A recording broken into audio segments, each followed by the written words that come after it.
Una realidad aparte. Nuevas conversaciones con Don Juan.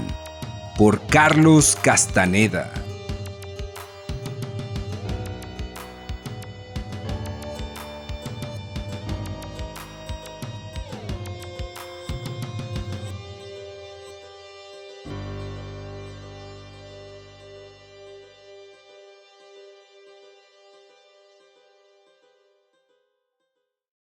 Hoy te presento, primera parte, los preliminares de Ver.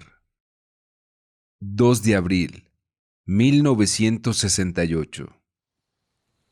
Don Juan me miró un momento y no pareció en absoluto sorprendido de verme. Aunque habían pasado más de 2 años desde mi última visita, me puso la mano en el hombro y sonriendo con suavidad dijo que me veía distinto, que me estaba poniendo gordo y blando. Yo le había llevado un ejemplar de mi libro. Sin ningún preámbulo, lo saqué de mi portafolio y se lo di. «Es un libro sobre usted, don Juan», dije. Él lo tomó y lo hojeó rápidamente, como si fuera un mazo de cartas. Le gustaron el color verde del forro y el tamaño del libro. Sintió la cubierta con la palma de las manos. Le dio vuelta un par de veces y luego me lo devolvió. Sentí una oleada de orgullo. «Quiero que usted lo guarde», dije. Don Juan meneó la cabeza con una sonrisa silenciosa. «Mejor no», dijo, y luego añadió con ancha sonrisa. «Ya sabes lo que hacemos con el papel en México».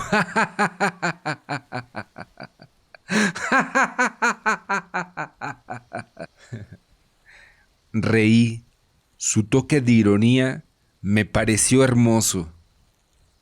Estábamos sentados en una banca en el parque de un pueblito, en el área montañosa de México Central. Yo no había tenido absolutamente ninguna manera de informarle sobre mi intención de visitarlo, pero me había sentido seguro de que lo hallaría, y así fue. Esperé solo un corto tiempo en ese pueblo, antes de que don Juan bajara de las montañas. Lo hallé en el mercado, en el puesto de una de sus amistades. Don Juan me dijo, como si nada, que había llegado yo justo a tiempo para llevarlo de regreso a Sonora, y nos sentamos en el parque a esperar a un amigo suyo, un indio mazateco con quien vivía. Esperamos unas 3 horas, hablamos de diversas cosas sin importancia, y hacia el final del día, exactamente antes de que llegara su amigo, le relaté algunos eventos que yo había presenciado pocos días antes. Mientras viajaba a verlo, mi carro se descompuso en las afueras de una ciudad, y tuve que quedarme en ella 3 días, mientras lo reparaban. Había un motel enfrente del taller mecánico, pero las afueras de las poblaciones siempre me deprimen, así que me alojé en un moderno hotel de 8 pisos en el centro de la ciudad. El botones me dijo que el hotel tenía restaurante, y cuando bajé a comer, descubrí que había mesas en la acera. Era un arreglo bastante bonito, en la esquina de la calle, a la sombra de unos arcos bajos de ladrillo, de líneas modernas. Hacía fresco afuera y había mesas desocupadas, pero preferí sentarme en el interior mal ventilado.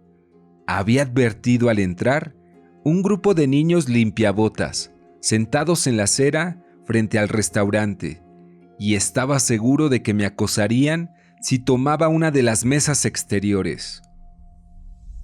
Desde donde me hallaba sentado, podía ver al grupo de muchachos a través del aparador. Un par de jóvenes tomaron una mesa, y los niños se congregaron alrededor de ellos, ofreciendo lustrarles los zapatos. Los jóvenes rehusaron, y quedé asombrado al ver que los muchachos no insistían y regresaban a sentarse en la acera. Después de un rato, 3 hombres en traje de calle se levantaron y se fueron, Y los muchachos corrieron a su mesa y empezaron a comer las sobras. En cuestión de segundos, los platos se hallaron limpios. Lo mismo ocurrió con las sobras de todas las demás mesas. Advertí que los niños eran muy ordenados. Si derramaban agua, la limpiaban con sus propios trapos de lustrar. También advertí lo minucioso de sus procedimientos devoradores. Se comían incluso los cubos de hielo restantes en los vasos de agua y las rebanadas de limón para el té, con todo y cáscara. No desperdiciaban absolutamente nada. Durante el tiempo que permanecí en el hotel, descubrí que había un acuerdo entre los niños y el administrador del restaurante. A los muchachos se les permitía rondar el local para ganar algún dinero con los clientes y asimismo comer las sobras, siempre y cuando no molestaran a nadie ni rompieran nada. Había 11 niños en total, y sus edades iban de los 5 a los 12 años. Sin embargo, al mayor se le mantenía distancia del resto del grupo. Lo discriminaban deliberadamente, mofándose de él con una cantinela de que ya tenía vello púbico y era demasiado viejo para andar entre ellos. Después de 3 días de verlos lanzarse como buitres sobre las más escasas sobras, me deprimí verdaderamente y salí de aquella ciudad sintiendo que no había esperanza para aquellos niños cuyo mundo ya estaba moldeado por su diaria pugna por migajas. «¡Les tienes lástima!», exclamó don Juan en tono interrogante. «Claro que sí», dije. «¿Por qué?». «Porque me preocupa el bienestar de mis semejantes. Esos son niños, y su mundo es feo y vulgar». «Espera, espera. ¿Cómo puedes decir que su mundo es feo y vulgar?», dijo don Juan, remedándome con burla. «A lo mejor crees que tú estás mejor, ¿no?».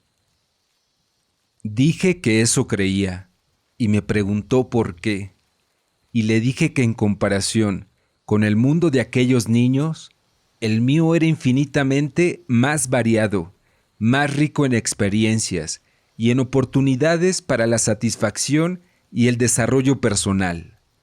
La risa de don Juan fue amistosa y sincera.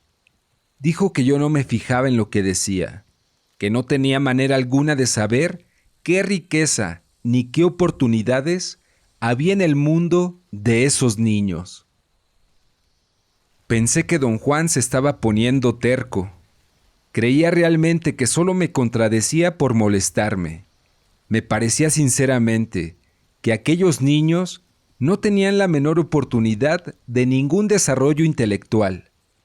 Discutí mi punto de vista un rato más, y luego don Juan me preguntó abruptamente: «¿No me dijiste una vez que, en tu opinión, lo más grande que alguien podía lograr era llegar a ser hombre de conocimiento?».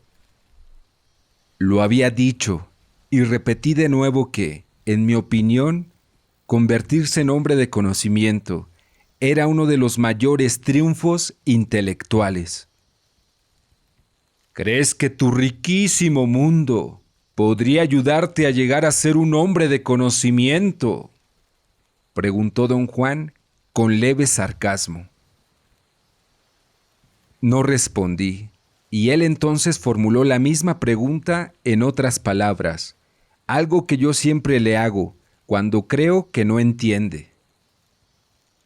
«En otras palabras», dijo, sonriendo con franqueza, obviamente al tanto de que yo tenía conciencia de su ardid. «¿Pueden tu libertad y tus oportunidades ayudarte a ser hombre de conocimiento?». «No», dije enfáticamente. «Entonces, ¿cómo pudiste tener lástima de esos niños?», dijo con seriedad. Cualquiera de ellos podría llegar a ser un hombre de conocimiento. Todos los hombres de conocimiento que yo conozco fueron muchachos como esos que viste, comiendo sobras y lamiendo las mesas. El argumento de don Juan me produjo una sensación incómoda.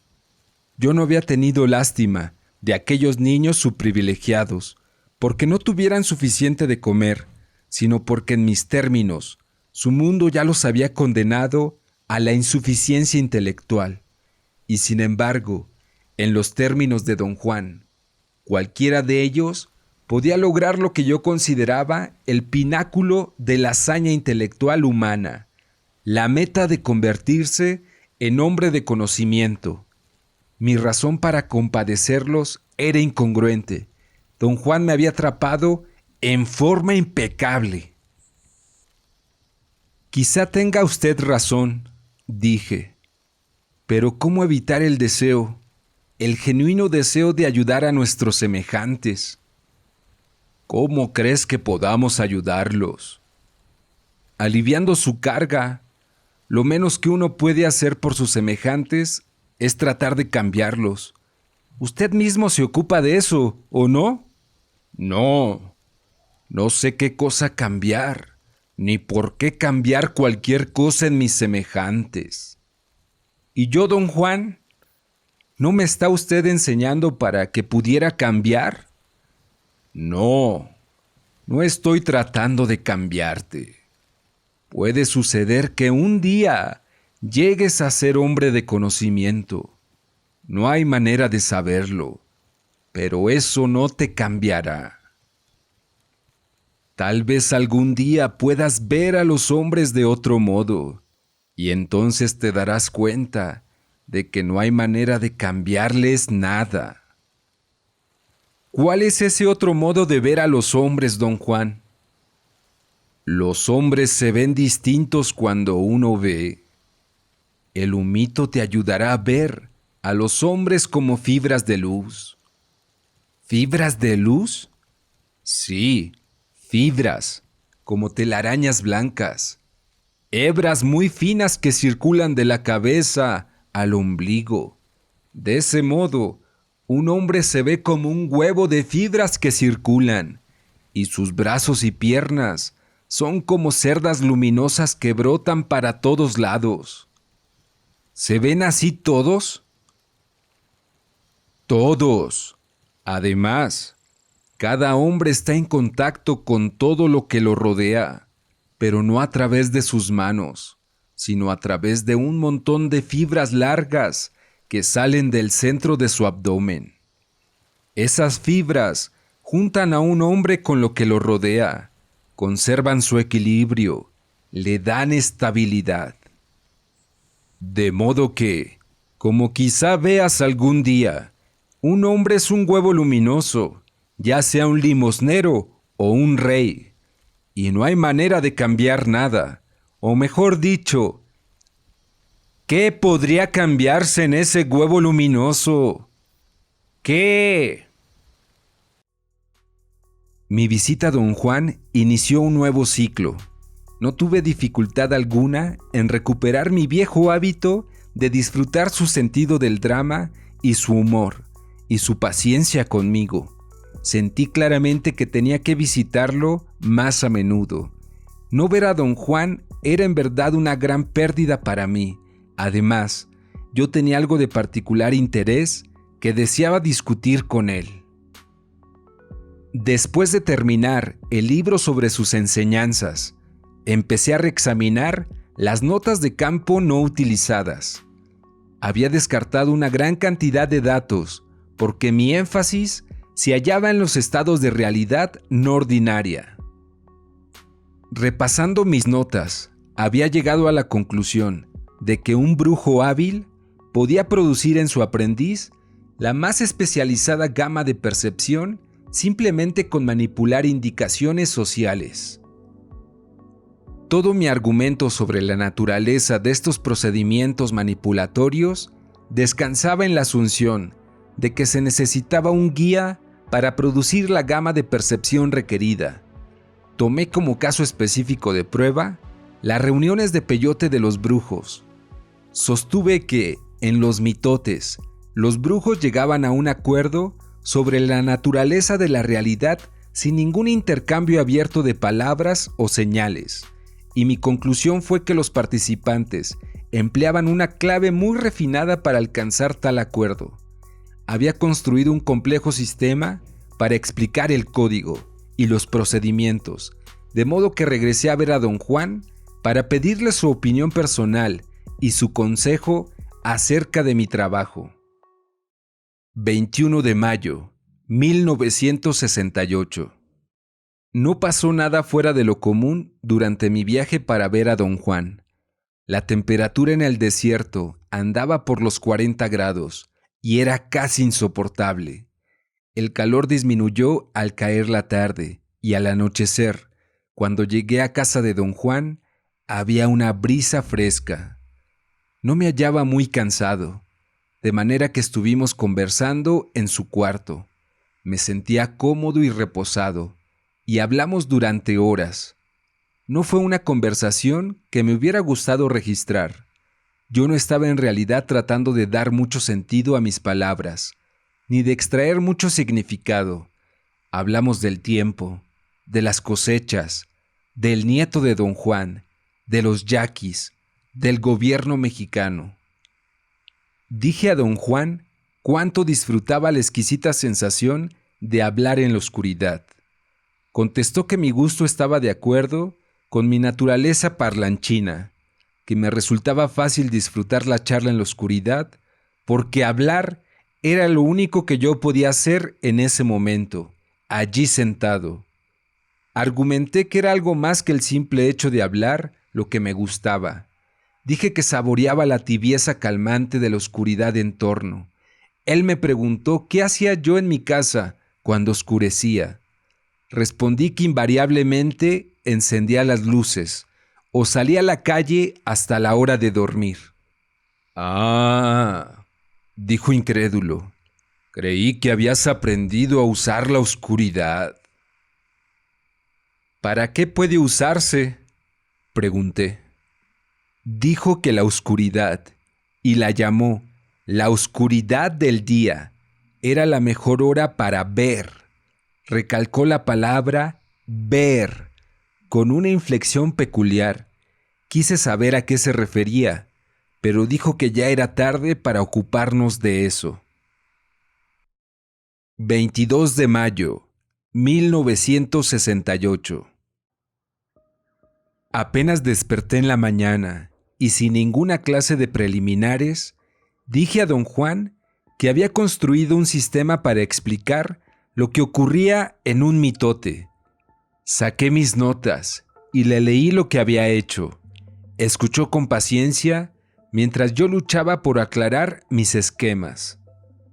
Dije que, según creía, un guía encubierto era necesario para marcar la pauta a los participantes, de modo que pudiera llegarse a algún acuerdo pertinente. Señalé que la gente asiste a un mitote en busca de la presencia de Mezcalito y de sus lecciones sobre la forma correcta de vivir, y que tales personas jamás cruzan entre sí una sola palabra o señal, pero concuerdan acerca de la presencia de Mezcalito y de su lección específica. Al menos eso era lo que supuestamente habían hecho en los mitotes donde yo estuve. Concordar en que Mezcalito se les había aparecido individualmente para darles una lección. En mi experiencia personal, descubrí que la forma de la visita individual de Mezcalito y su consiguiente lección eran notoriamente homogéneas. Si bien su contenido variaba de persona a persona, no podía explicar esta homogeneidad sino como resultado de un sutil y complejo sistema de señas. Me llevó casi 2 horas leer y explicar a don Juan el sistema que había construido. Terminé con la súplica de que me dijese, en sus propias palabras, cuáles eran los procedimientos exactos para llegar a tal acuerdo. Cuando hube acabado, don Juan frunció el entrecejo. Pensé que mi explicación le había resultado un reto, parecía hallarse sumido en honda deliberación. Tras un silencio que consideré razonable, le pregunté qué pensaba de mi idea. La pregunta hizo que su ceño se transformara de pronto en sonrisa y luego en carcajadas. Traté de reír también y nervioso le pregunté qué cosa tenía tanta gracia. «Estás más loco que una cabra», exclamó. ¿Por qué iba alguien a molestarse en hacer señas en un momento tan importante como un mitote? ¿Crees que uno puede jugar con mezcalito? Por un instante pensé que trataba de evadirse. No estaba respondiendo realmente mi pregunta. ¿Por qué habría uno de hacer señas?, inquirió don Juan tercamente. Tú has estado en mitotes. Deberías de saber que nadie te dijo cómo sentirte ni qué hacer. Nadie sino el mismo mezcalito. Insistí que tal explicación no era posible y le rogué de nuevo que me dijera cómo se llegaba al acuerdo. Sé por qué viniste, dijo don Juan en tono misterioso. No puedo ayudarte en tu labor porque no hay sistema de señales. Pero ¿cómo pueden todas esas personas estar de acuerdo sobre la presencia de mezcalito? Están de acuerdo porque ven, dijo don Juan con dramatismo, y luego añadió en tono casual. ¿Por qué no asistes a otro mitote y ves por ti mismo? Sentí que me tendía una trampa. Sin decir nada, guardé mis notas. Don Juan no insistió. Un rato después me pidió llevarlo a casa de un amigo. Pasamos allí la mayor parte del día. Durante el curso de una conversación, su amigo John me preguntó qué había sido de mi interés en el peyote. John había dado los botones de peyote para mi primera experiencia, casi 8 años antes. No supe qué decirle. Don Juan salió en mi ayuda y dijo a John que yo iba muy bien. De regreso a casa de don Juan, me sentí obligado a comentar la pregunta de John y dije, entre otras cosas, que no tenía intenciones de aprender más sobre el peyote, porque eso requería un tipo de valor que yo no tenía, y que al declarar mi renuncia había hablado en serio. Don Juan sonrió y no dijo nada. Yo seguí hablando hasta que llegamos a su casa. Nos sentamos en el espacio despejado frente a la puerta. Era un día cálido y sin nubes, pero en el atardecer había suficiente brisa para hacerlo agradable. ¿Para qué le das tan duro?, dijo de pronto don Juan. ¿Cuántos años llevas diciendo que ya no quieres aprender? 3. ¿Y por qué tanta vehemencia? Siento que lo estoy traicionando a usted, don Juan. Creo que ese es el motivo de que siempre hable de eso. No me estás traicionando. Le fallé, me corrí, me siento derrotado. Haces lo que puedes. Además, todavía no estás derrotado. Lo que tengo que enseñarte es muy difícil. A mí, por ejemplo, me resultó quizá más duro que a ti. Pero usted siguió adelante, don Juan. Mi caso es distinto. Yo dejé todo, y no he venido a verlo por deseos de aprender, sino a pedirle que me aclarara un punto en mi trabajo. Don Juan me miró un momento y luego apartó los ojos. «Deberías dejar que el humo te guiara otra vez», dijo con energía. «No, don Juan, no puedo volver a usar su humo. Creo que ya me agoté». «Ni siquiera has comenzado. Tengo demasiado miedo». «¿Con qué tienes miedo? No hay nada de nuevo en tener miedo. No pienses en tu miedo. Piensa en las maravillas de ver». Quisiera sinceramente poder pensar en esas maravillas, pero no puedo. Cuando pienso en su humo, siento que una especie de oscuridad me cae encima. Es como si ya no hubiera gente en el mundo, nadie con quien contar. Su humo me ha enseñado soledad sin fin, don Juan. Eso no es cierto. Aquí estoy yo, por ejemplo. El humo es mi aliado y yo no siento esa soledad. Pero usted es distinto. Usted conquistó su miedo. Don Juan me dio suaves palmadas en el hombro. Tú no tienes miedo, dijo con dulzura. En su voz había una extraña acusación. ¿Estoy mintiendo acerca de mi miedo, don Juan? No me interesan las mentiras, dijo severo. Me interesa otra cosa. La razón de que no quieras aprender no es que tengas miedo, es otra cosa. Lo insté con vehemencia a decirme qué cosa era. Se lo supliqué, pero él no dijo nada, solo meneó la cabeza como negándose a creer que yo no lo supiera. Le dije que tal vez la inercia era lo que me impedía aprender. Quiso saber el significado de la palabra inercia. Leí en mi diccionario: la tendencia de los cuerpos en reposo a permanecer en reposo, o de los cuerpos en movimiento a seguir moviéndose en la misma dirección, mientras no sean afectados por alguna fuerza exterior. Mientras no sean afectados por alguna fuerza exterior, repitió. Esa es la mejor palabra que has hallado.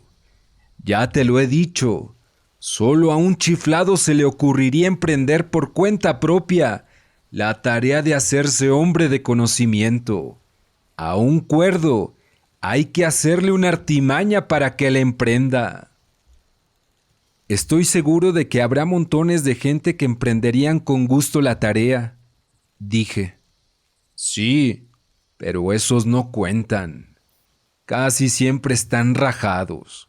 Son como guajes que por fuera se ven buenos, pero gotean al momento que uno les pone presión, al momento que uno los llena de agua.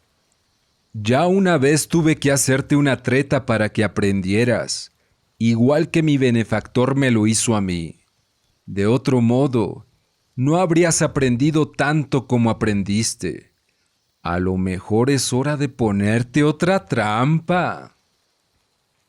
La trampa a la que se refería fue uno de los puntos cruciales en mi aprendizaje.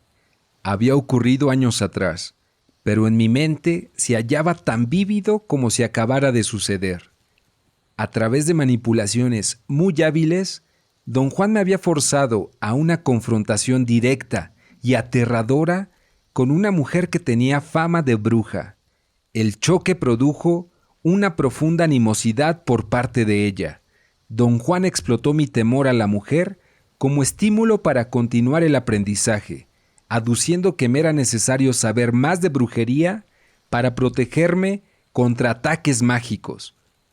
Los resultados finales de su treta fueron tan convincentes que sentí sinceramente no tener más recurso que el de aprender todo lo posible si deseaba seguir con vida. Si está usted planeando darme otro susto con esa mujer, simplemente no vuelvo más por aquí, dije. La risa de don Juan fue muy alegre. No te apures, dijo confortante. Las tretas de miedo ya no sirven para ti. Ya no tienes miedo, pero de ser necesario, se te puede hacer una artimaña donde quiera que estés.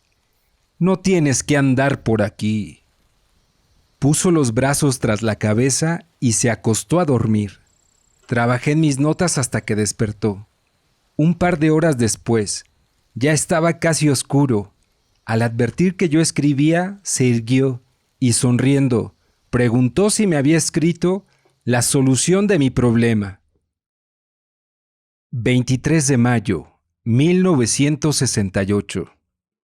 Hablábamos de Oaxaca. Dije a don Juan que una vez yo había llegado a la ciudad en día de mercado, cuando veintenas de indios de toda la zona Se congregan allí para vender comida y toda clase de chucherías. Mencioné que me había interesado particularmente un vendedor de plantas medicinales. Llevaba un estuche de madera y en él varios frasquitos con plantas secas deshebradas. Se hallaba de pie a media calle con un frasco en la mano, gritando una cantinela muy peculiar. Aquí traigo, decía, para las pulgas, los mosquitos, los piojos y las cucarachas. También para los puercos, los caballos, los chivos y las vacas. Aquí tengo para todas las enfermedades del hombre. Las paperas, las viruelas, el reumatismo y la gota. Aquí traigo para el corazón, el hígado, el estómago y el riñón. Acérquese, damas y caballeros. Aquí traigo para las pulgas, los mosquitos, los piojos y las cucarachas. Lo escuché largo rato. Su formato consistía en enumerar una larga lista de enfermedades humanas para las que afirmaba traer cura. El recurso que usaba para dar ritmo a su cantinela era hacer una pausa tras nombrar un grupo de 4. Don Juan dijo que él también solía vender hierbas en el mercado de Oaxaca cuando era joven. Dijo que aún recordaba su pregón y me lo gritó. Dijo que él y su amigo Vicente solían preparar pociones. Esas pociones eran buenas de verdad, dijo don Juan. Mi amigo Vicente hacía magníficos extractos de plantas. Dije a don Juan que, durante uno de mis viajes a México, había conocido a su amigo Vicente. Don Juan pareció sorprenderse y quiso saber más al respecto.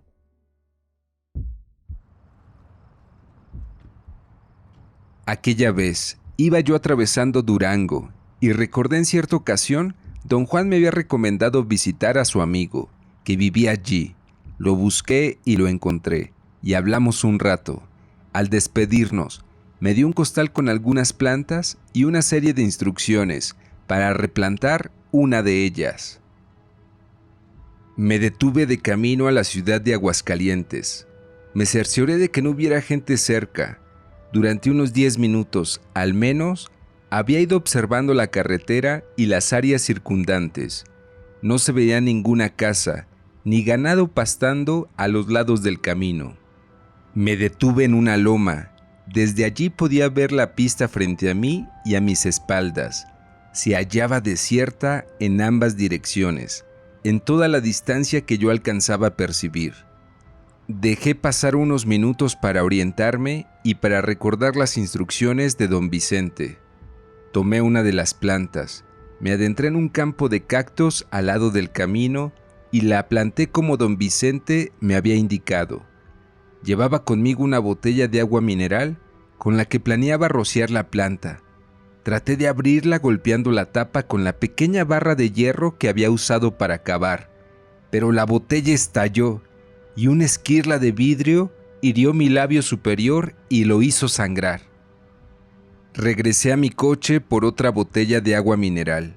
Cuando la sacaba de la cajuela, un hombre que conducía una camioneta Volkswagen se detuvo y preguntó si necesitaba ayuda. Le dije que todo estaba en orden y se alejó. Fui a regar la planta y luego eché a andar nuevamente hacia el auto. Unos 30 metros antes de llegar oí voces. Descendí apresurado una cuesta hasta la carretera y hallé 3 personas junto al coche, 2 hombres y una mujer. Uno de los hombres había tomado asiento en el parachoques delantero. Tendría alrededor de 35 años, estatura media, cabello negro rizado. Cargaba un bulto a la espalda y vestía pantalones viejos y una camisa rosácea descosida. Sus zapatos estaban desatados y eran quizá demasiado grandes para sus pies. Parecían flojos e incómodos. El hombre sudaba profusamente. El otro hombre estaba de pie a unos 5 metros del auto. Era de huesos pequeños, más bajo que el primero. Tenía el pelo lacio, peinado hacia atrás. Portaba un bulto más pequeño y era mayor, acaso cincuentón. Su ropa se encontraba en mejores condiciones.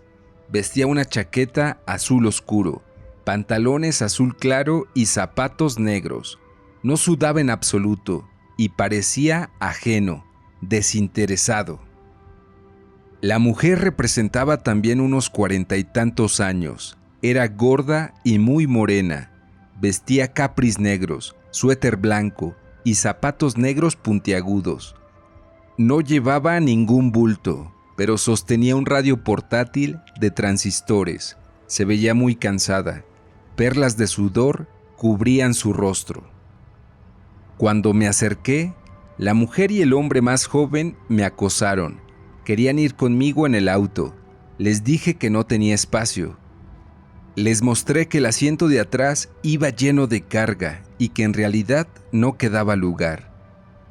El hombre sugirió que, si manejaba yo despacio, ellos podían ir trepados en el parachoques trasero o acostados en el guardafango delantero. La idea me pareció ridícula, pero había tal urgencia en la súplica que me sentí muy triste e incómodo. Les di algo de dinero para su pasaje de autobús. El hombre más joven tomó los billetes y me dio las gracias, pero el mayor volvió desdeñoso la espalda. «Quiero transporte», dijo. «No me interesa el dinero». Luego se volvió hacia mí. «¿No puede darnos algo de comida o de agua?», preguntó. Yo en verdad no tenía nada que darles. Se quedaron allí de pie un momento, mirándome, y luego empezaron a alejarse. Subí en el coche y traté de encender el motor. El calor era muy intenso y al parecer el motor estaba ahogado. Al oír fallar el arranque, el hombre menor se detuvo y regresó y se paró atrás del auto, listo para empujarlo. Sentí una aprensión tremenda. De hecho, jadeaba con desesperación. Por fin, el motor encendió y me fui a toda marcha. Cuando hube terminado de relatar esto, don Juan permaneció ensimismado un largo rato. «¿Por qué no me habías contado esto antes?», dijo sin mirarme. No supe qué decir. Alcé los hombros y le dije que jamás lo consideré importante. «Es bastante importante», dijo. «Vicente es un brujo de primera. Te dio algo que plantar porque tenía sus razones. Y si después de plantarlo te encontraste con 3 gentes como salidas de la nada, también para eso había razón. Pero solo un tonto como tú echaría la cosa al olvido, creyéndola sin importancia». Quiso saber con exactitud qué había ocurrido cuando visité a don Vicente. Le dije que iba yo atravesando la ciudad y pasé por el mercado. Entonces se me ocurrió la idea de buscar a don Vicente. Entré en el mercado y fui a la sección de hierbas medicinales. Había 3 puestos en la fila, pero los atendían 3 mujeres gordas. Caminé hasta el fin del pasadizo y hallé otro puesto a la vuelta de la esquina. En él vi a un hombre delgado, de huesos pequeños y cabello blanco. En esos momentos se hallaba vendiendo una jaula de pájaro a una mujer. Esperé hasta que estuvo solo y luego le pregunté si conocía a don Vicente Medrano. Me miró sin responder. «¿Qué se trae usted con ese Vicente Medrano?», dijo al fin. Respondí que había venido a visitarlo de parte de su amigo y di el nombre de don Juan. El viejo me miró un instante y luego dijo que él era Vicente Medrano para servirme. Me invitó a tomar asiento. Parecía complacido, muy reposado y genuinamente amistoso. Sentí un lazo inmediato de simpatía entre nosotros. Me contó que conocía a don Juan desde que ambos tenían 20 y tantos años. Don Vicente no tenía sino palabras de alabanza para don Juan. «Juan es un verdadero hombre de conocimiento», dijo en tono vibrante hacia el final de nuestra conversación. Yo solo me he ocupado a la ligera de los poderes de las plantas. Siempre me interesaron sus propiedades curativas. Hasta coleccioné libros de botánica, que vendí apenas hace poco. Permaneció silencioso un momento, se frotó la barbilla un par de veces. Parecía buscar una palabra adecuada. Podemos decir que yo soy solo un hombre de conocimiento lírico, dijo. No soy como Juan, mi hermano indio. Don Vicente quedó otro instante en silencio. Sus ojos empañados estaban fijos en el suelo a mi izquierda.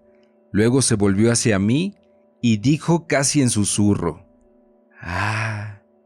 ¡Qué alto vuela mi hermano indio! Don Vicente se puso en pie. Al parecer, nuestra conversación había terminado.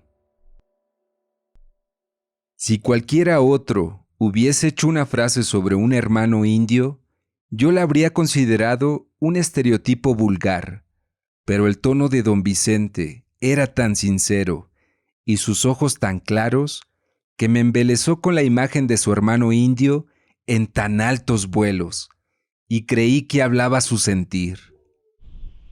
¡Qué conocimiento lírico! ¡Ni qué la chingada!, exclamó don Juan cuando hube narrado el incidente completo.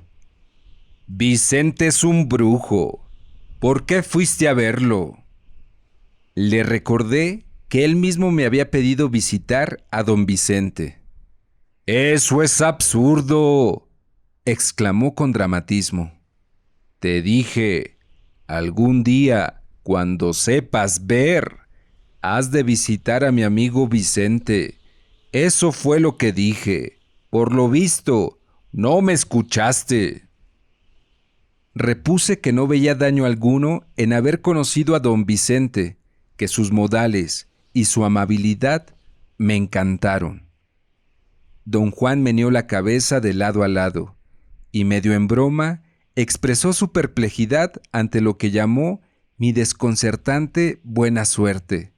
Dijo que mi visita a don Vicente había sido como entrar en el cúbil de un león armado con una ramita. Don Juan parecía agitado, pero no me era posible ver motivo alguno para su preocupación. Don Vicente era una bella persona, se veía muy frágil, sus ojos extrañamente obsesionantes le daban un aspecto casi etéreo. Pregunté a don Juan cómo podía resultar peligrosa una persona así de bella. Eres un idiota, respondió, y durante un momento su rostro se hizo severo. Él por sí solo no te causaría ningún daño, pero el conocimiento es poder, y una vez que un hombre emprende el camino del conocimiento, ya no es responsable de lo que pueda pasarle a quienes entran en contacto con él. Deberías haberlo visitado cuando supieras lo bastante para defenderte, no de él, sino del poder que él ha enganchado, que dicho sea de paso, no es suyo ni de nadie. Al oír que tú me conocías, Vicente supuso que sabías protegerte y te hizo un regalo. Por lo visto le caíste bien, y te ha de haber hecho un gran regalo, y tú lo perdiste. ¡Qué lástima! 24 de mayo, 1968. Llevaba yo casi todo el día acosando a don Juan para que me hablase del regalo de don Vicente. Le había señalado en distintas formas que él debía tener en cuenta nuestras diferencias. Lo que para él resultaba evidente podía ser enteramente incomprensible para mí. ¿Cuántas plantas te dio?, preguntó por fin. Dije que 4, pero de hecho no recordaba. Luego don Juan quiso saber con exactitud qué había ocurrido entre que dejé a don Vicente y me detuve al lado del camino, pero tampoco me acordaba de eso. El número de plantas es importante, y también el orden de los hechos, dijo. ¿Cómo voy a decirte qué era el regalo si no recuerdas lo que pasó? Luché sin éxito por visualizar la secuencia de eventos. Si recordaras todo lo que pasó, dijo don Juan, yo podría al menos decirte cómo desperdiciaste tu regalo. Don Juan parecía muy inquieto. Me instó con impaciencia a acordarme, pero mi memoria era un blanco casi total. ¿Qué cree usted que hice mal, don Juan? Dije solo para prolongar la conversación. Todo. Pero seguí las instrucciones de don Vicente al pie de la letra. ¿Y qué? ¿No entiendes que seguir sus instrucciones carecía de sentido? ¿Por qué?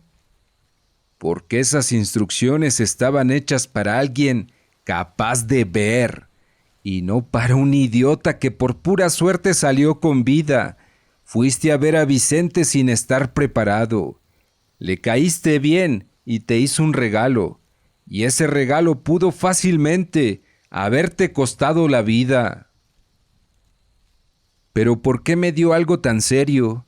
Si es brujo, debió haber sabido que yo no sé nada. No, no podía haber visto eso. Tú apareces como si supieras, pero en realidad no sabes gran cosa. Declaré mi sincera convicción de no haber dado nunca, al menos a propósito, una imagen falsa de mí mismo. Yo no decía eso, repuso. Si te hubieras dado aires, Vicente habría visto tu juego. Esto es algo peor que darse aires.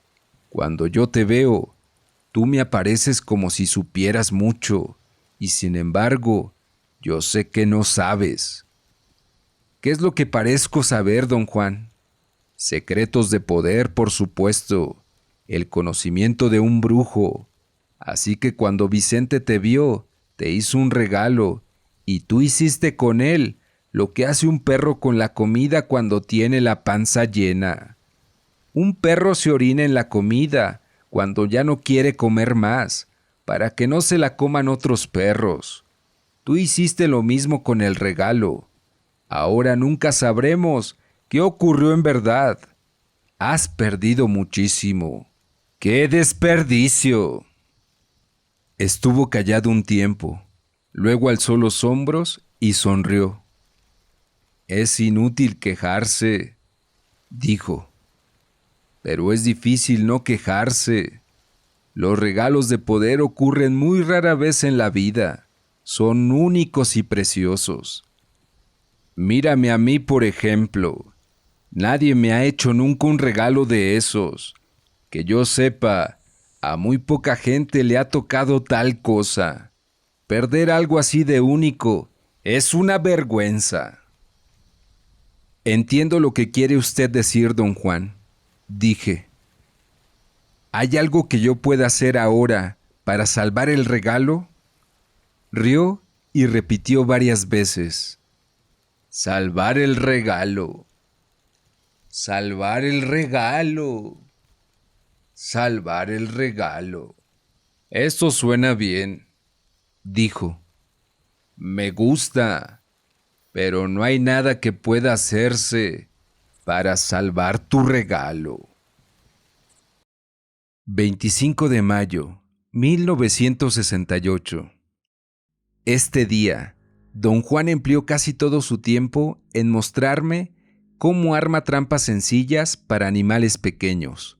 Estuvimos cortando y limpiando ramas durante la mayor parte de la mañana. Yo tenía muchas preguntas en mente. Traté de hablarle mientras trabajábamos, pero él lo tomó en chiste y dijo que, de nosotros dos, solo yo podía mover manos y boca al mismo tiempo. Finalmente nos sentamos a descansar y solté una pregunta. ¿Cómo es ver, don Juan? Para saber eso tienes que aprender a ver. Yo no puedo decírtelo. ¿Es un secreto que yo no debería saber? No, es nada más que no puedo describirlo. ¿Por qué? no tendría sentido para ti. Haga usted la prueba, don Juan. Quizá lo tenga. No, tienes que hacerlo tú solo. Una vez que aprendas, puedes ver cada cosa del mundo en forma diferente. Entonces, don Juan, ¿usted ya no ve el mundo en la forma acostumbrada? Veo de los dos modos. Cuando quiero mirar el mundo, lo veo como tú. Luego, cuando quiero verlo, lo miro como yo sé y lo percibo en forma distinta. ¿Se ven las cosas del mismo modo cada vez que usted las ve? Las cosas no cambian. Uno cambia la forma de verlas. Eso es todo. Quiero decir, don Juan, que si usted, por ejemplo, ve el mismo árbol, ¿sigue siendo el mismo cada vez que usted lo ve? No, cambia y sin embargo es el mismo. Pero si el mismo árbol cambia cada vez que usted lo ve, ¿el ver puede ser una simple ilusión? Rió y estuvo un rato sin responder. Parecía estar pensando. Por fin dijo: Cuando tú miras las cosas, no las ves, solo las miras. Yo creo que para cerciorarte de que algo está allí. Como no te preocupa ver, las cosas son bastante lo mismo cada vez que las miras. En cambio, cuando aprendes a ver, una cosa no es nunca la misma cada vez que la ves, y sin embargo, es la misma. Te dije, por ejemplo, que un hombre es como un huevo. Cada vez que veo al mismo hombre, veo un huevo, pero no es el mismo huevo. Pero no podrá usted reconocer nada, pues nada es lo mismo, así que, ¿cuál es la ventaja de aprender a ver? Puedes distinguir una cosa de otra, puedes verlas como realmente son. ¿No veo yo las cosas como realmente son? No, tus ojos solo han aprendido a mirar. Por ejemplo, esos 3 que te encontraste, me los describiste en detalle y hasta me dijiste qué ropa llevaban, y eso solamente me demostró que no los viste para nada. Si fueras capaz de ver, habrías sabido en el acto que no eran gente. ¿No eran gente? ¿Qué eran? No eran gente, eso es todo. Pero eso es imposible. Eran exactamente como usted o como yo. No, no eran, estoy seguro. Le pregunté si eran fantasmas, espíritus o almas de difuntos. Su respuesta fue que ignoraba lo que eran fantasmas, espíritus y almas. Le traduje la definición que el New World Dictionary de Webster asigna a la palabra fantasma. El supuesto espíritu desencarnado de una persona muerta que, según se concibe, aparece a los vivos como una aparición pálida, penumbrosa. Y luego la definición de espíritu, un ser sobrenatural, especialmente uno al que se le considera fantasma o habitante de cierta región, poseedor de cierto carácter, bueno o malo. Dijo que tal vez podría llamárseles espíritus, aunque la definición del diccionario no era muy adecuada para describirlos. ¿Son alguna especie de guardianes?, pregunté. No, no guardan nada. ¿Son cuidadores? ¿Nos están vigilando? Son fuerzas, ni buenas ni malas, solo fuerzas que un brujo aprende a ponerles rienda. ¿Son esos los aliados, don Juan? Sí, son los aliados de un hombre de conocimiento. Esta era la primera vez, en los 8 años de nuestra relación, que don Juan se había acercado a una definición de aliado. Debo habérselo pedido docenas de veces. Por lo general ignoraba mi pregunta, diciendo que yo ya sabía que era un aliado, y que resultaba estúpido definir lo que yo ya sabía. La declaración directa de don Juan sobre la naturaleza de los aliados era toda una novedad y me vi compelido a guijarlo. Usted me dijo que los aliados estaban en las plantas, dije, en el toloache y en los hongos. Jamás te he dicho tal cosa, dijo con gran convicción. Tú siempre sales con tus propias conclusiones.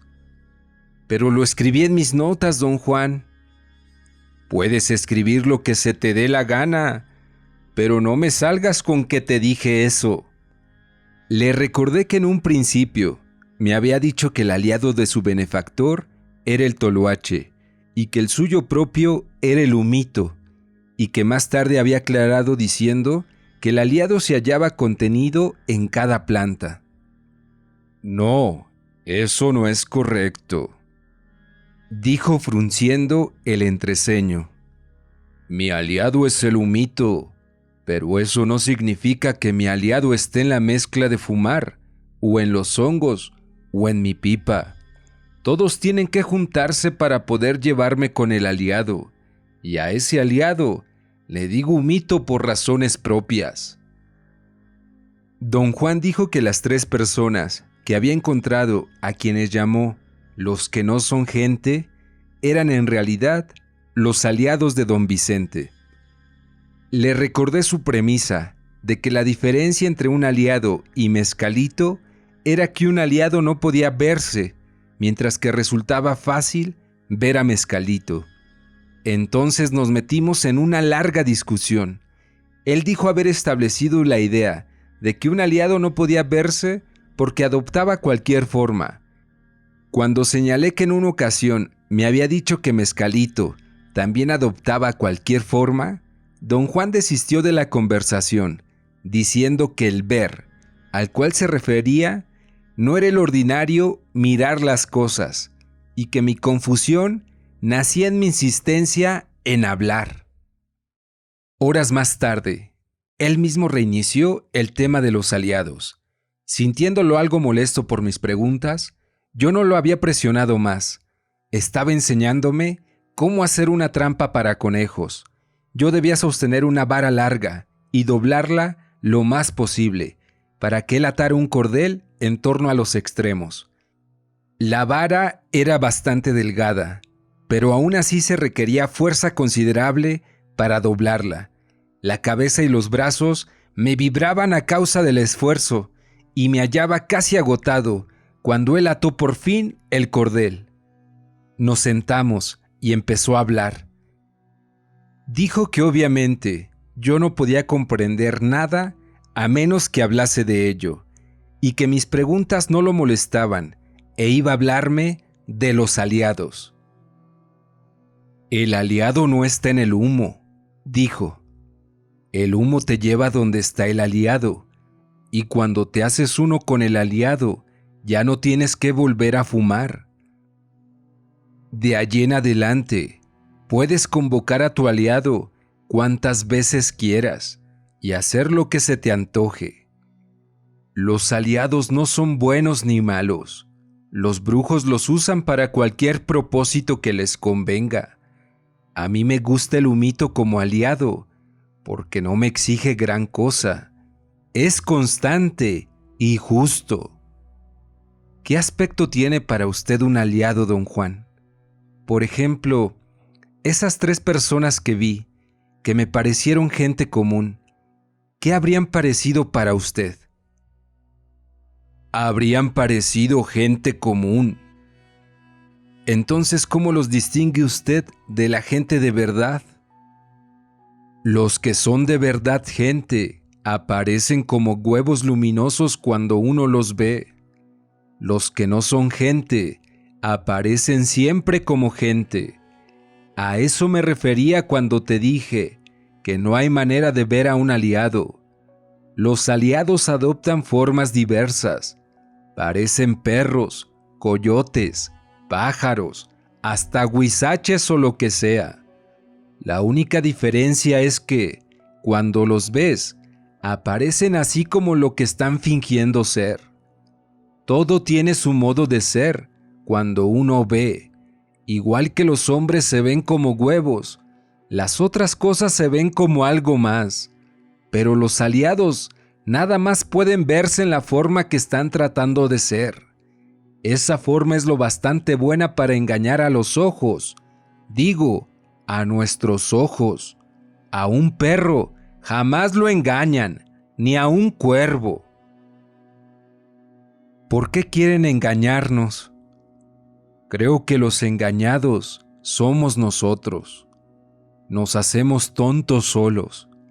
Los aliados nada más adoptan la apariencia de lo que haya por ahí y entonces nosotros los tomamos por lo que no son. No es culpa suya que solo hayamos enseñado a nuestros ojos a mirar las cosas. No tengo clara la función de los aliados, don Juan. ¿Qué hacen en el mundo? Eso es como si me preguntaras, ¿qué hacemos nosotros los hombres en el mundo? Palabra que no sé. Aquí estamos. Eso es todo. Y los aliados están aquí como nosotros. Y a lo mejor estuvieron antes de nosotros. ¿Cómo antes de nosotros, don Juan? Nosotros los hombres no siempre hemos estado aquí. ¿Quiere usted decir aquí en este país o aquí en el mundo? En este punto nos metimos en otro largo debate. Don Juan dijo que para él solo había el mundo, el sitio donde asentaba sus pies. Le pregunté cómo sabía que no siempre habíamos estado en el mundo. Muy sencillo, dijo.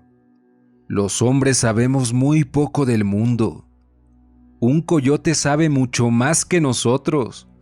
A un coyote casi nunca lo engaña la apariencia del mundo. ¿Y entonces cómo podemos atraparlos y matarlos?, pregunté. Si las apariencias no los engañan, ¿cómo es que mueren tan fácilmente? Don Juan se me quedó mirando hasta incomodarme. Podemos atrapar o envenenar o balacear a un coyote, dijo. En cualquier forma que lo hagamos, un coyote es presa fácil para nosotros, porque no está al tanto de las maquinaciones del hombre. Pero si el coyote sobrevive, puedes tener la seguridad de que jamás volveremos a darle alcance. Un buen cazador sabe eso y nunca pone su trampa 2 veces en el mismo sitio, porque si un coyote muere en una trampa, todos los demás coyotes ven su muerte, que se queda allí, y evitan la trampa o hasta el rumbo donde la pusieron. Nosotros, en cambio, jamás vemos la muerte que se queda en el sitio donde uno de nuestros semejantes muere. Tal vez lleguemos a sospecharla, pero nunca la vemos. ¿Puede un coyote ver a un aliado? Claro. ¿Qué parece un aliado para un coyote? Tendría yo que ser coyote para saber eso. Puedo decirte, sin embargo, que para un cuervo parece un sombrero puntiagudo, redondo y ancho por abajo, terminado en una punta larga. Algunos brillan, pero la mayoría son opacos y parecen muy pesados. Parecen un trozo de tela empapado de agua. Son formas imponentes. ¿Cómo que aparecen cuando usted los ve, don Juan? Ya te dije, aparecen como lo que estén fingiendo ser. Toman el tamaño y la forma que les acomoda. Pueden ser piedritas o montañas. ¿Hablan, ríen o hacen algún ruido? Entre hombres se portan como hombres, entre animales se portan como animales. Los animales suelen tenerles miedo, pero si están acostumbrados a ver aliados, los dejan en paz. Nosotros mismos hacemos algo parecido. Tenemos montones de aliados entre nosotros, pero no los molestamos. Como nuestros ojos solo pueden mirar las cosas, no los advertimos. ¿Quiere usted decir que alguna de las personas que veo en la calle no son en realidad gente? Pregunté auténticamente desconcertado por su aseveración. Algunas no lo son, dijo con énfasis. Su afirmación me parecía descabellada, pero no me era posible concebir seriamente que don Juan dijera una cosa así solo por efectismo. Le dije que me sonaba a un cuento de ciencia ficción sobre seres de otro planeta. Dijo que no le importara cómo sonara, pero que alguna gente en la calle no era gente. ¿Por qué debes pensar que cada persona en una multitud en movimiento es un ser humano? Preguntó con aire de seriedad extrema. No me era posible en verdad explicar por qué, solo que me hallaba habituado a creerlo, como un acto de fe pura por mi parte. Don Juan siguió diciendo cuánto le gustaba observar sitios ajetreados, con mucha gente, y cómo a veces veía una multitud de seres que parecían huevos, y entre la masa de criaturas oviformes localizaba una que tenía todas las apariencias de una persona. Se goza mucho haciendo eso, dijo riendo, o al menos yo lo disfruto. Me gusta sentarme en parques y en terminales y observar. A veces localizo en el acto a un aliado, otras veces solo puedo ver gente de verdad. Una vez vi 2 aliados sentados en un autobús, lado a lado. Esa es la única vez en mi vida que he visto 2 juntos. ¿Tenía algún sentido especial que viera usted 2? Claro, todo lo que hacen tiene sentido. De sus acciones un brujo puede a veces sacar su poder. Aunque un brujo no tenga aliado propio, mientras sepa ver, puede manejar el poder observando las acciones de los aliados. Mi benefactor me enseñó a hacerlo, y durante años, antes de tener mi propio aliado, buscaba yo aliados entre las multitudes, y cada vez que veía uno, eso me enseñaba algo. Tú hallaste 3 juntos. ¡Qué magnífica lección desperdiciaste! No dijo nada más, hasta que hubimos acabado de armar la trampa para conejos.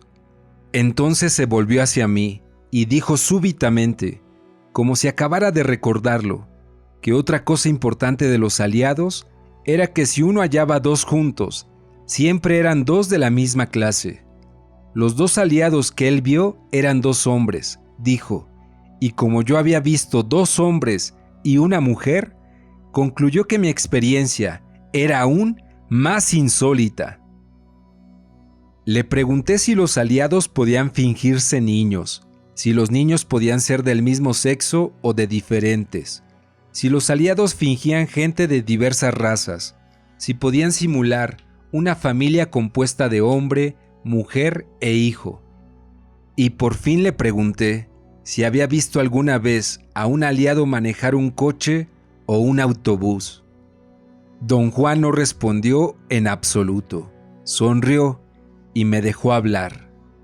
Al oír mi última pregunta, se echó a reír y dijo que me estaba yo descuidando, que habría sido más propio preguntarle si había visto a un aliado manejar un vehículo de motor.